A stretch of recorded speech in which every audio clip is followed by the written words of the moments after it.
En los años 90, en las rutas ferroviarias que cruzaban Europa del Este, se rumoraba sobre un tren nocturno que jamás llegaba a su destino. Los boletos para ese viaje no estaban a la venta en taquillas, y quienes abordaban aseguraban no recordar en qué estación lo habían hecho. Esta es la historia de Marko Petrovic, un periodista que decidió investigar el caso del tren 121 y que vivió en carne propia lo que significa no llegar jamás. Marko Petrovic era un periodista acostumbrado a cubrir crímenes y desapariciones. En 1996, mientras trabajaba en el diario Vesti de Belgrado, recibió un sobre sin remitente. Dentro había una hoja amarillenta, escrita a mano, con un mensaje inquietante.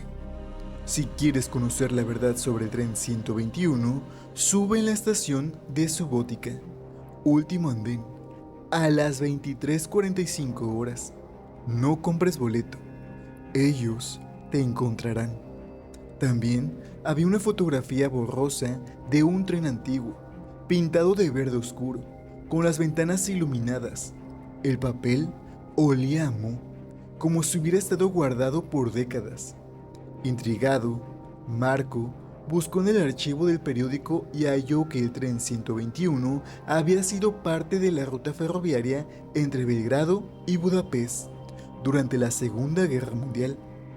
Según los registros, en 1944 desapareció con todos sus pasajeros en un viaje nocturno y nunca se encontraron ni los cuerpos ni los restos del tren. Desde entonces, testigos aislados aseguraban que, de vez en cuando, un tren idéntico aparecía en las vías, sin tripulación conocida, y que los pasajeros que lo abordaban jamás regresaban. A las 23:30 del día indicado, Marko llegó a la estación de Subótica. El último andén estaba desierto, iluminado apenas por un par de faroles viejos. La neblina cubría el lugar y el silencio era tan denso que incluso sus pasos sonaban apagados.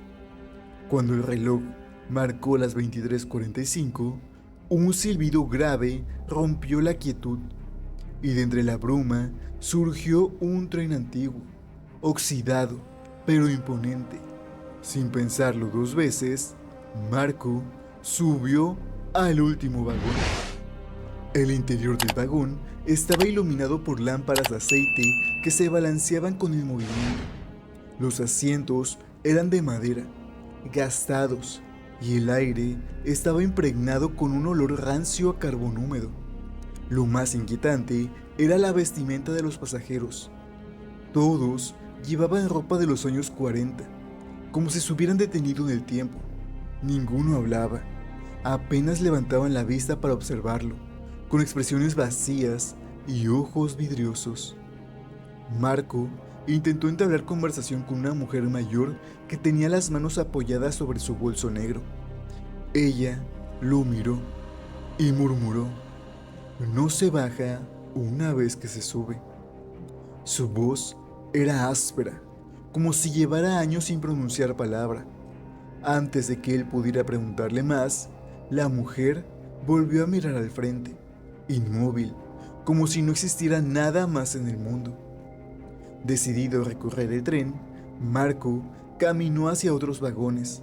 Notó que la temperatura bajaba mientras avanzaba y que las ventanas mostraban un paisaje irreconocible. No había pueblos ni estaciones, solo un bosque oscuro e interminable. El tren parecía atravesar un lugar fuera de cualquier mapa conocido. En el tercer vagón encontró a una mujer joven con un uniforme de azafata ferroviaria, impecable y completamente blanco, lo que contrastaba con la suciedad del resto del tren.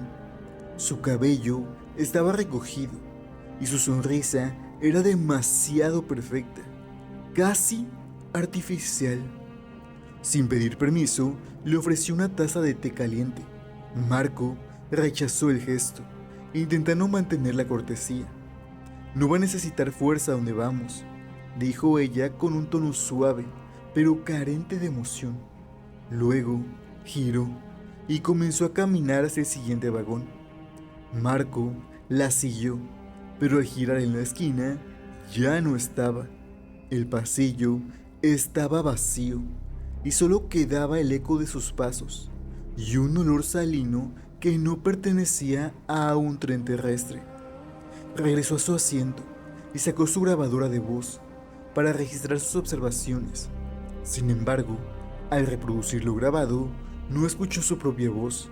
En su lugar, había un coro de gritos, llantos y un sonido metálico de cadenas arrastrándose, como si viniera de un lugar lejano, pero encerrado dentro del vagón. Mientras el tren avanzaba, Marco sintió un mareo repentino. Al revisar su chaqueta, encontró un papel que no recordaba haber puesto allí. La nota decía: "No mires por la ventana cuando crucemos el túnel". La caligrafía era temblorosa, como escrita a toda prisa. Poco después, el tren comenzó a desacelerar. Afuera se extendía la boca de un túnel, gigantesco, completamente oscuro y sin señales. Al entrar, las lámparas de aceite se apagaron de golpe. La oscuridad era total. Marco, ignorando la advertencia, se asomó por la ventana. En lugar de paredes de piedra, vio imágenes en movimiento, personas cayendo desde alturas imposibles, ciudades ardiendo, cuerpos flotando en aguas negras y caras que gritaban sin emitir sonido. Era como viajar a través de las memorias de todos los muertos que alguna vez habían estado en ese tren. Cuando las luces regresaron, Marco estaba solo en su vagón. Los demás pasajeros habían desaparecido. Corrió hacia la parte delantera, pero todas las puertas estaban completamente cerradas. Regresó al último vagón y notó algo nuevo. Las paredes estaban cubiertas con cientos de nombres tallados, como si alguien hubiera usado un cuchillo para grabarlos en el metal. Con terror, encontró el suyo: Marco Petrovic, junto a la fecha 14 de marzo de 1996, el mismo día en que abordó el tren. Comprendió que alguien sabía que él estaría ahí, antes incluso de que recibiera la misteriosa carta. En ese momento, escuchó pasos detrás de él. Al girar, vio a la azafata. Su piel ahora era tan pálida como el mármol y sus ojos eran completamente negros.